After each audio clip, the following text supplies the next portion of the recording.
At 1 month, we kind of have this crazy idea we call lifelong learning, which is, it's that you should be learning your entire life. And maybe it's not so crazy, but we live in a society in which it's kind of assumed that you learn for the first 18 years of your life, and then maybe for 4 years if you go to college, and then that's it. And then you go off to the workforce, and apparently you stop learning things at that point, unless you go back and you get your, it's these chunks. But what's supposed to happen at work, right?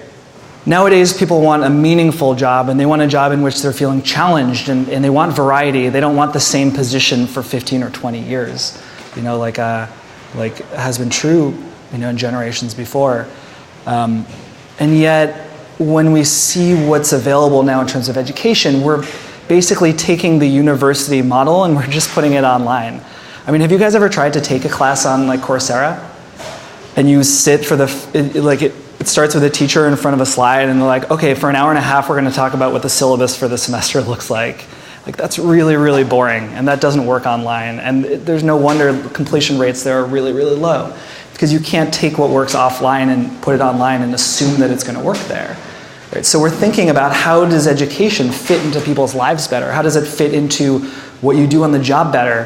How does it help you get promotions or switch careers, or help you start a company that that you weren't able to start before, right? I've had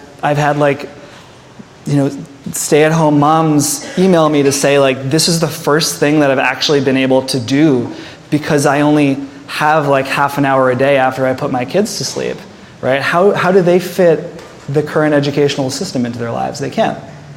And so we're thinking about, what does education online look like? And we think it's, a month is a great block of time, and you want to actually have something to show for yourself. You want to be able to build something, and it's just 15 minutes a day, right? And I don't know if that's ultimately what's going to win out, right? I don't think anyone could have predicted Twitter before Twitter happened and said that's the future of media and media consumption. But I do know it certainly doesn't look like what it looks like now. So we've started to work with companies to do training for employees like this, because a lot of them are starting to hear, there's some great companies, like Starbucks recently announced that all of their employees can get a degree for free at ASU.